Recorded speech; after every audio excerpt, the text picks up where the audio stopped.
for me, one of the types of businesses I love to see on the platform are the ones where it starts off as a hobby, turns into a passion, and eventually becomes a full-fledged business because of customer demand.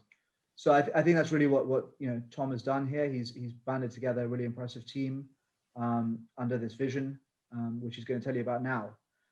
So Tom, without any more talking for me, I'm going to pass it over to you, and you can share your screen and tell us all about your vision. Thank you, Sid. Let me start the screen sharing here. Does that work? It does. All right, thank you. So hello everyone, welcome to the pitch presentation of Compagnie des Montres Lebois Co. It's the official French name of the original Lebois Co, the first watch brand that I revived. My name is Tom van der Willik and I'm the CEO and founder of the company. So let me start by explaining what our company exactly does. We find dormant watch brands with heritage, and we then take over or re-register its trademarks. We then start to develop new models with respect to the brand's history and market them to a niche audience, customers that want something new or different. The first two brands in our portfolio are Lebois Co and Eureeca, or the official French pronunciation Eureeca, but I'll stick to Eureeca. Our vision answers today's luxury consumers who seek more experience and want to be recognized as supporters and ambassadors of a brand. Both investors and customers are involved in the growth of our company, our brands, and the creation of our collection. The first brand I revived was like Sid told, a hobby project, Lebois Co. And this turned into a big passion. And also the demand and response made clear that we were onto something and resulted into turning it into a business in 2018 with the approach that I explained earlier.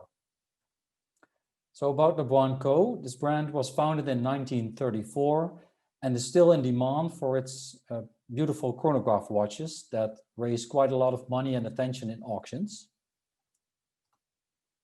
And the collection until now consists of 3 versions of the avant-garde date and our Venturist watch, a tool watch that is the first watch in the world to be certified as an OC Plus chronometer by TimeLab in Geneva.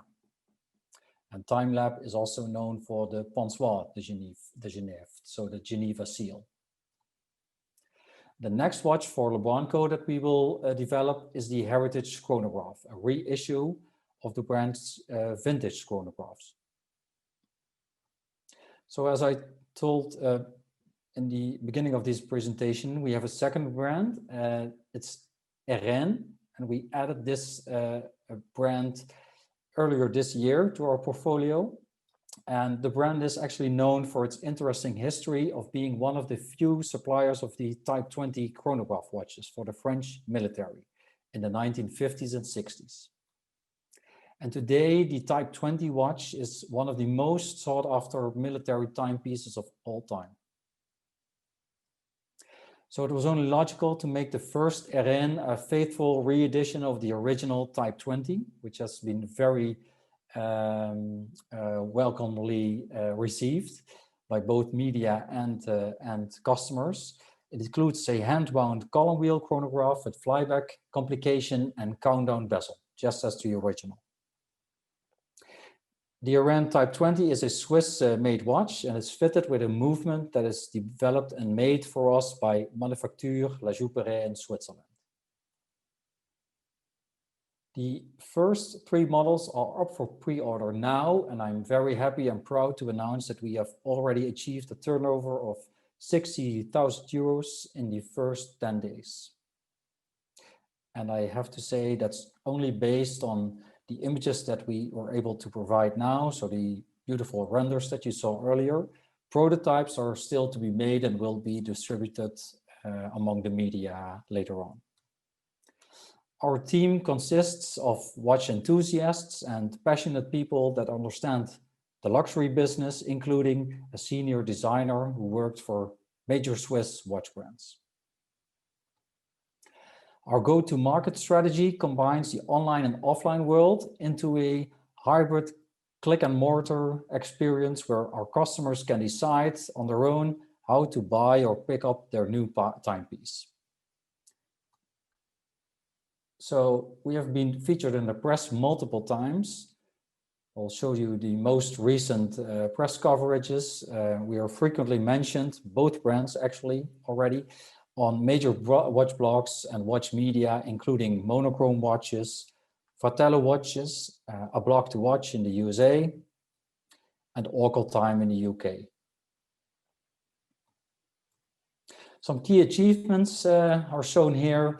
These include a distribution agreement we recently signed for the Caribbean and a distribution agreement in progress in the USA, which is quite a good market for us.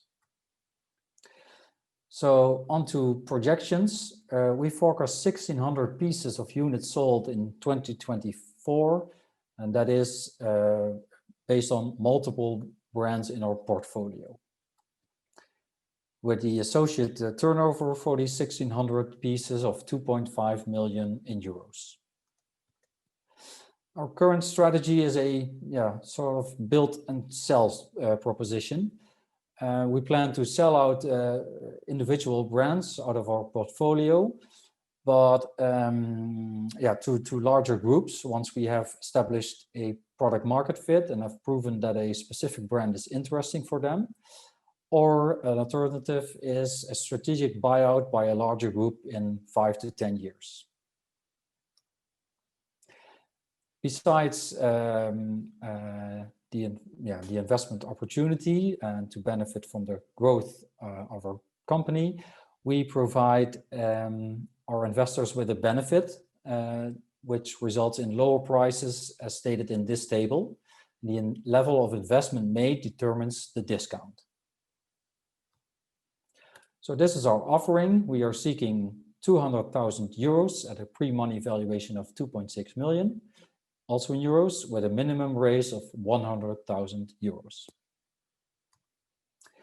We dare to venture, and we hope that you dare to venture with us, and I'm happy to answer your questions now. Perfect. Thank you so much, Tom. Thank you. That was fantastic. So we do have a few questions for you. So could you tell us who you would see as potential acquirers for Lebois Co? Yeah, sure. I should use the full name, Compagnie des Montres Lebois. Compagnie des Montres Lebois. Yeah, I mean it's a nice French name, of course, but potential buyers, you said, or acquirers? Yes, yeah, potential acquirers of the company or of the brands. So not our products, but really our brands. Right. Well, these could be the larger groups like LVMH or Richemont, but also maybe family offices, which are family offices in the future. I mean, these groups have watch brands on board as well as champagne brands, of course, but we tend to be more into the luxury corner. So we tend to think that these would be potential buyers of our watch brands. Okay. And are there enough brands out there for you to register? And do you face any issues with trying to register these brands? Well, yeah, first of all, I think there are lots of them. We have quite a list, and it's growing. We do our research, of course. Not each brand's history is interesting enough or suitable to be revived or to be re-registered or even to be taken over if it's still alive somewhere. They have to be relevant, in my opinion. For instance, a story attached or vintage watches that can still be found today. And regards to challenges, sometimes you just cannot re-register a brand. Then you would have to buy it. And actually that was also the case with Eureeca. We were able, fortunately, to buy the only living French trademark that was still around. It was owned by a French entrepreneur. And he actually became an investor in our company. So that's a pretty nice story. Excellent. And so speaking of investment, we have a question about valuation. Can you explain how you arrived at your valuation? Yeah, of course. I mean, we have to say we cannot look back at our revenue that much. We only incorporated officially in 2019, as it was a hobby and passionate project before that. But we really look into the future. We see what our second brand does in a very short time. It's a good story, but again, there are more brands that are able to spin off like that. And that is where we base our valuation on. We really see a broader portfolio where we can be very flexible as still a small brand. We have good access to serious suppliers and manufacturers for products. So we can really be a competitor to larger watch companies. Great.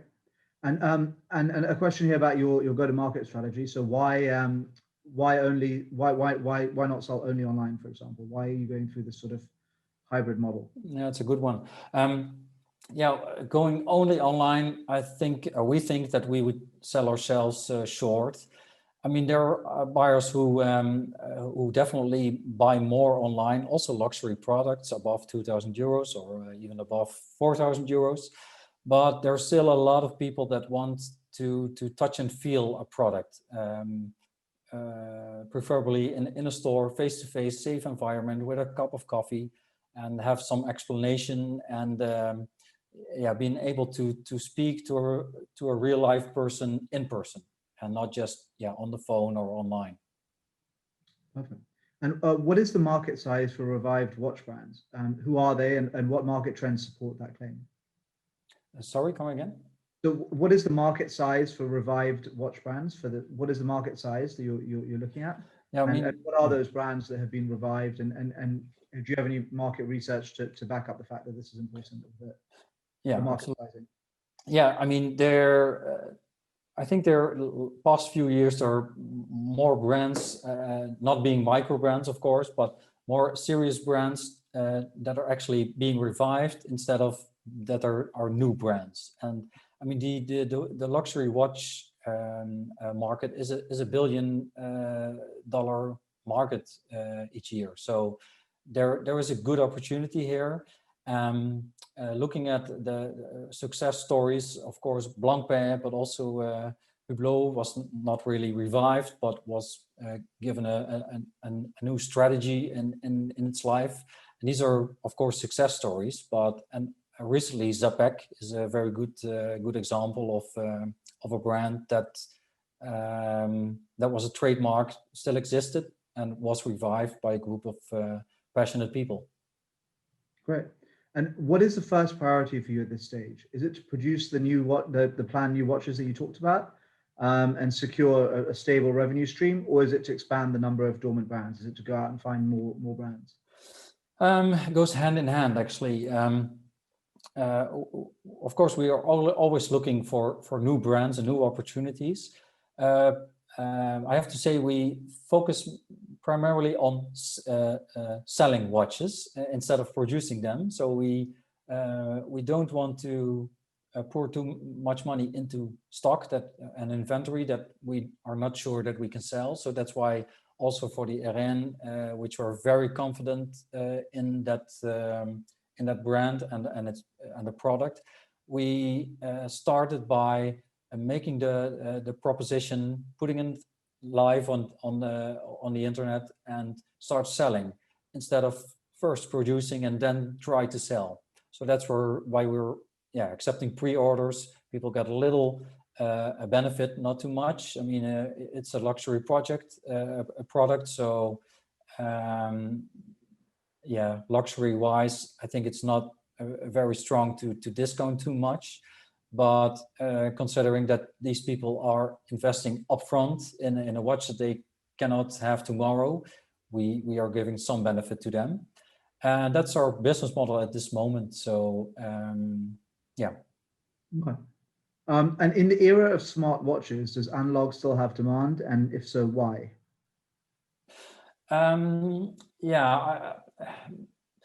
I think there is an opportunity for smartwatches, but you'll have to do it smart. I mean, there's a lot of competition from major brands. I tend to first think on expanding on the mechanical watches side, because I mean, the smartwatch is nice. It has a good there's a good opportunity for that, but it's in the end, in a few years, it's outdated. You cannot use it anymore. You cannot charge it anymore. Software is obsolete. So yeah, and a mechanical watch you can literally use for decades and maybe more. So I guess maybe you could talk a little bit about the consumer psychology behind that, right? Because I think we all know people that are watch enthusiasts or avid watch collectors of mechanical watches. What is but for example, I wouldn't consider myself to be a watch collector as such. What could you explain the psychology behind it, the consumer psychology, why people buy these watches, and why specifically a heritage watch? Mm-hmm. Yeah, we find that people like to relate to a story, or like the story behind a brand. We see that generally our customers are people that have an eye for detail. They appreciate high quality products, have an accomplishment, are worldly minded, and very often they have a knowledge of mechanical watches, but that is really not always the case. A lot of times we actually have to tell customers that it is a mechanical watch, and that it is why it justifies the price. Yeah. So yeah. Okay. And you so far they're all Swiss watches, I guess. I know it's a French name there, but they're all Swiss watches, if I'm not mistaken. So true. We have a question here saying, is that likely to be the case going forward? Are you going to be Swiss watches only, or are you going to look at other countries as well? Well, Swiss made is not sacred. There are plenty of examples, even here in the Netherlands, so outside of Switzerland, that make very good products, Germany included. Think of Nomos, Lang & Söhne. But the label Swiss made does indicate a certain quality and thus a certain security for the buying customer. So for now, we'll stick to Swiss made. And perhaps in the future, we might go, as long as the quality is high, we can go either to France, Germany, the Netherlands even. Perfect. And Tom, before we wrap up this section, is there anything else you'd like to say about Lebois and the investment opportunity? Any message you'd like to get across to investors? Yeah, well, actually, I wanted to thank the people that already invested in our company, pre-committed. And let's hope to see you on the other side when we hit the 100% mark. And if there are any questions, just write me an email and I'll respond as quick as possible. Yeah. So just to reiterate that, investors at Eureeca.com is also an option. Oh, we have two more questions that have just come in, so we do have some time, if you don't mind. Sure. Dive back into them. Okay. What are the average price points for watches for both Lebois and Eureeca? And is that a part of the strategy? Are you looking at pricing when you identify the brands that you want to revive? The average price point at this moment for Lebois, it starts at 1,700 euros. It goes up to 2.5. The heritage chronograph will be a little bit more expensive, but on the other side, we also plan to introduce a watch that costs less than 1,500 euros. Eureeca is it's a different story because it's a complicated movement. It's a flyback chronograph.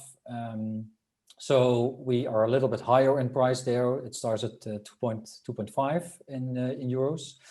And what was his second question relates to brands, right?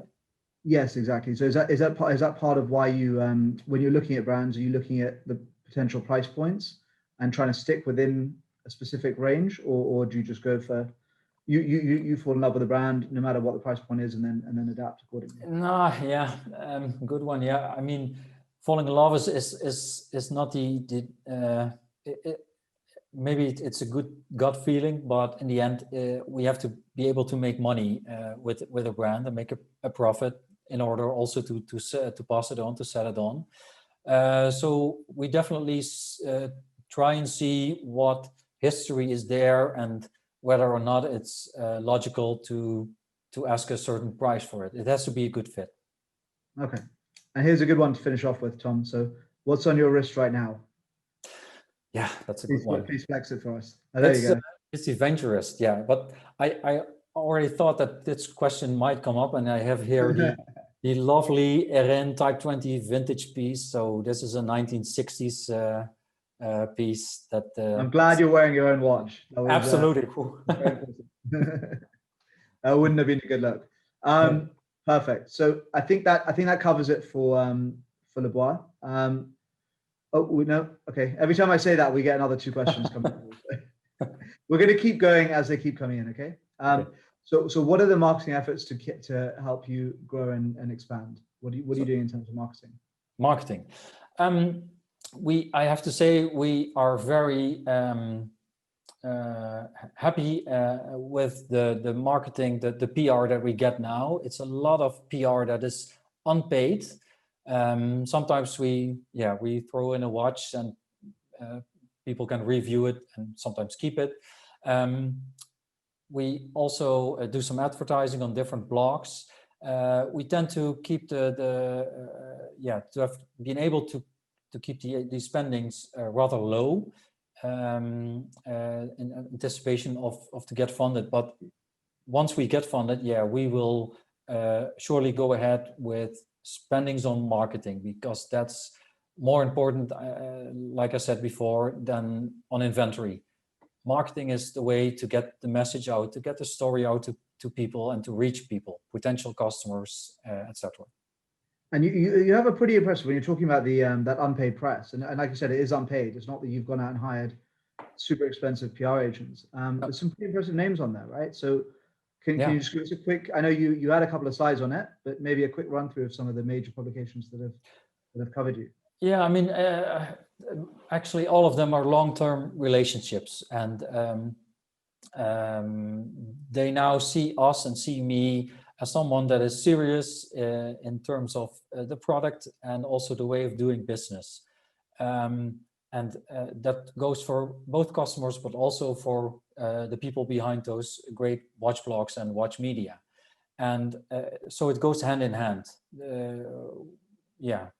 So that's why we sometimes send them a watch that they may keep so that they can write a review, an honest review, of course. We do not bribe people, but we've been very grateful to have them as our ambassadors in this case. A quick shout out of a few names of some of the sites, because there's some really major global sites. Actually, Fratello Watches, long-term Robert Jan Broer, Monochrome Watches, Frank Gelen, and a blog to watch, Ariel Adams, to name a few. Yeah. So can you explain the manufacturing process? I believe you don't have any skills or expertise in-house, so that's not strictly true, right? We have a watchmaker very nearby that is certified for numerous movements that helps us with servicing and warranty cases.